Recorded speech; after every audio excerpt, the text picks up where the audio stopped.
सांगते बोलतो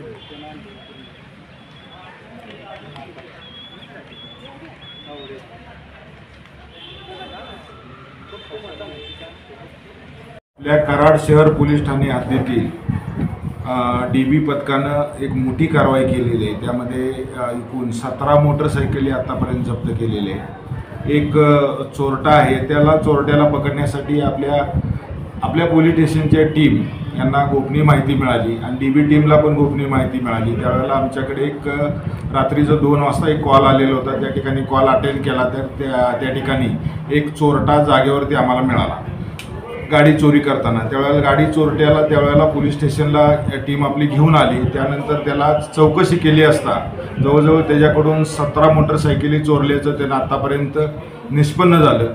त्यानंतर आपले DB पथकाचे साहेब पाटील आणि सर्व DB स्टाफ यांनी बाहेर जाऊन ज्यांनी ज्या ठिकाणी चोरट्यांनी गाड्या लपवून ठेवलेल्या होत्या त्या सर्व 17 मोटरसायकली जप्त केलेल्या आहेत। सर्व गुन्हे आपल्याकडे दाखल आहेत।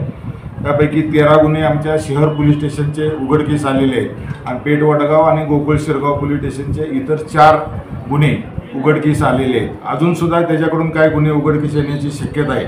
आमच्या टीमची अशीच कारवाई इथून पुढेही चालूच राहणार आहे आणि या नागरिकांना माझी विनंती आहे की आपल्याला जर अशी कोणती गोपनीय माहिती मिळाली, नागरिकांच्या मदतीमुळेच हा आमचा गुन्हा उघडकीस आलेला आहे आणि नागरिकांनी जर आम्हाला सहकार्य केलं, ज्या वेळेला चोरटे तुम्हाला त्या ठिकाणी मिळतात किंवा माहिती मिळते त्यावेळेला आम्हाला तात्काळ जर माहिती दिली तर आमची टीम आणि आमची DB टीम जागेवरती जाऊन त्या आरोपीला पकडेल आणि जे गुन्हे होणार आहेत ते इथून पुढेही होणार नाहीत आणि इथून पुढेही आमची अशीच कारवाई चालू राहणार आहे। नागरिकांनी फक्त दक्ष राहणं गरजेचं आहे अशी माझी नागरिकांना विनंती आहे।